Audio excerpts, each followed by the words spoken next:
আসসালামু আলাইকুম।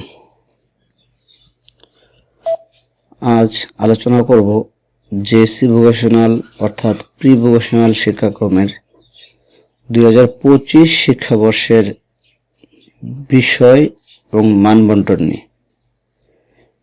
পিএসসি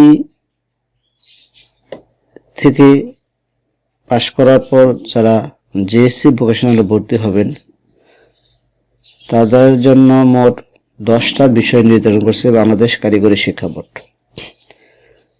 বিষয়গুলো হলো বাংলা প্রথম পত্র, বাংলা দ্বিতীয় পত্র, ইংরেজি প্রথম পত্র, ইংরেজি দ্বিতীয় পত্র, গণিত, বিজ্ঞান, বাংলাদেশ ও বিশ্ব পরিচয়, কর্মমুখী প্রকৌশল শিক্ষা, ইসলাম শিক্ষা, হিন্দু ধর্ম, খ্রিস্টান ধর্ম এবং বৌদ্ধ ধর্ম শিক্ষা। তার মানে এখানে যে কোনো একটা বিষয় নিবে যে ধর্মের আছে। তারপরে আছে তথ্য ও যোগাযোগ প্রযুক্তি।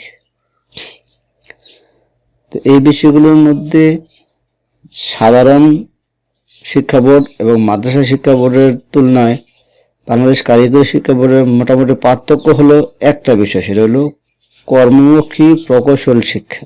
এই বিষয়টা জেনারেলের তুলনায় অতিরিক্ত সংযোজন করা হয়েছে এবং এর জন্য মোট 8 পিরিয়ড বা 8 ক্রেডিট নির্ধারণ করছে প্রতি সপ্তাহে ক্লাস করার জন্য। এর মধ্যে 2টা হলো তত্ত্বীয় ক্লাস আর 6টা হলো ব্যবহারিক ক্লাস, মোট 8টা ক্লাস। ধন্যবাদ সবাইকে। আসসালামু আলাইকুম।